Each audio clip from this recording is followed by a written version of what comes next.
लोगों की जो जनता का निर्णय था उसको पलटने का काम भारतीय जनता पार्टी ने किया है, जब सांसदों को बाहर बैठाया जा रहा है। कई सांसद ऐसे जिन्होंने कुछ कहा भी नहीं, जिन्होंने अपने सवाल उठाए थे, उन सवाल उठाने की वजह से अगर उनको बाहर भेजा जा रहा है तो कहीं लोकतंत्र नहीं बचा है। ये बात को समझ लेना।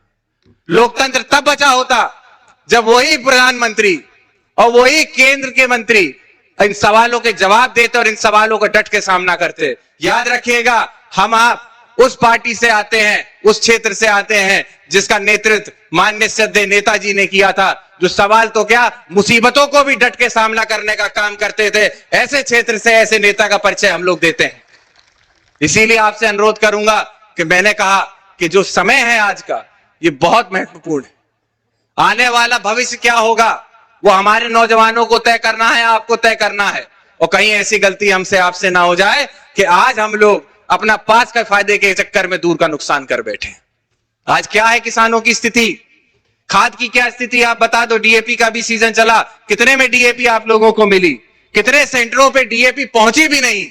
और यही माननीय शिवपाल सिंह जी केंद्रीय जब मंत्री थे सहकारिता के प्रदेश में, हर केंद्र पे सही समय पे खाद पहुंचे और सही दामों पे मिले। ये हम लोगों ने, सरकारों ने करके दिखाया था। और आज कोई नहीं पूछता इन सब मुद्दों के ऊपर। भारतीय जनता पार्टी वो पार्टी है जो विकास के मुद्दे या किसान के मुद्दों पे सरकार पे आती ही नहीं, वो तो धर्म और मंदिर मस्जिद के मुद्दों पे आती है। तो इसीलिए जब वो सरकार में रहती है तो वो कभी आपकी हमारी बात नहीं करेगी, वो सिर्फ भाई को भाई से लड़ाने की बात करेगी, धर्म जाति मंदिर मस्जिद की बातें करेगी। जो मंदिर की आज ये लोग बात करते हैं अयोध्या में, वो हमारा भी उतना ही है जितना उनका है, वो आपका भी उतना ही है जितना उनका है। लेकिन कभी हमने ठोक के, ताली ठोक के, ये ढोलक ठोक के ये नहीं कहा कि हम मंदिर के लिए ये किया है, हमने मस्जिद के लिए ये किया है। इतिहास उठा के देख लीजिएगा, जब जब बहुत बड़ी बड़ी घटनाएं इस प्रदेश के अंदर, देश के अंदर हुई हैं, नेताजी ने बहुत महत्वपूर्ण फैसले लिए हैं। हमेशा ऐसा नहीं सोचा कि एक पक्ष की हम मदद कर दे, एक पक्ष को छोड़ दें।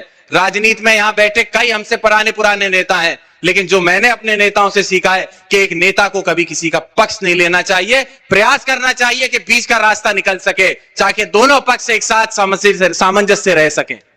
तो इसीलिए आप लोगों से मैं यही अनुरोध करूंगा कि 2024 का चुनाव करो या मरो की स्थिति में हमें आपको लड़ना है।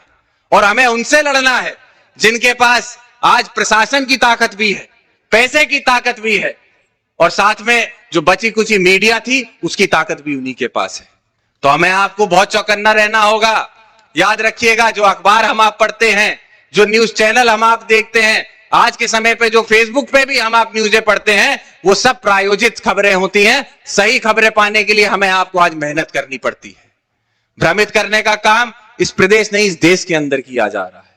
याद करिए वो समय जब प्रदेश के अंदर समाजवादियों की सरकार थी, सिर्फ उत्तर प्रदेश के अंदर समाजवादियों की सरकार थी, और पूरे फिरोजाबाद का कायाकल्प करने का काम माननीय अक्षय यादव जी ने करके दिखाया था। कितनी सड़कें जिससे आज हम लोग आए हैं, ये कब बनी थी, आप हमें जवाब दे दीजिए।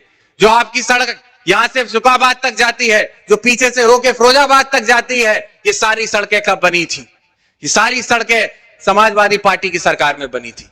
और आज तो इनकी डबल इंजन की सरकार कहते हैं। केंद्र में भी इनकी सरकार है और प्रदेश में भी इनकी सरकार है। और बताओ कितनी सड़कें आपके इस फिरोजाबाद के अंदर बना के इन्होंने दे दी। बता दीजिए कितने पुल आपके यहां पे बना दिए हो।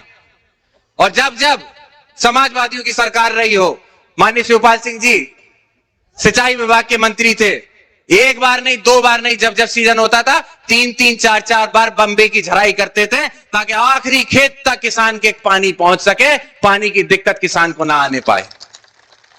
समाजवादी पार्टी किसानों की पार्टी है, नौजवानों की पार्टी है, मजलूमों की पार्टी है। कहने को तो हर पार्टियां भी ये बात कहेंगी, लेकिन इतिहास में कोई ऐसी पार्टी नहीं होगी जिसने समाजवादी पार्टी की तरह एकजुटता से काम करके अपने लोगों के लिए दिखाया हो। हमने विकास के लिए वोट मांगा है। माननीय अखिलेश यादव जी के नेतृत्व में जब सरकार बनी थी, उस समय पे कितने विकास कार्य प्रदेश भर के अंदर हुए थे। इस उत्तर प्रदेश की पहचान विकास के प्रदेश के पहचान से होने लगी थी। आज फिर हम आप एक उस गड्ढे में आ गए हैं। आज फिर हम आप अपनी समस्याओं से जूझ रहे हैं। बताओ आप, आज के समय पे एक परिवार में अगर लड़ाई हो जाती है, जमीन को लेकर विवाद होता है, तो क्या सरकार बंदर बाट करने में नहीं लग जाती है? क्या थाने नहीं बिक रहे हैं? क्या तहसीलें नहीं बिक रही हैं? अगर आप आज एक भी अपना दाखिल खारिज कराने चले जाओ, क्या लेखपाल आपसे पैसा नहीं मांगता है? अपने हक के लिए, अपने सही काम के लिए आपको पैसा नहीं देना पड़ रहा है?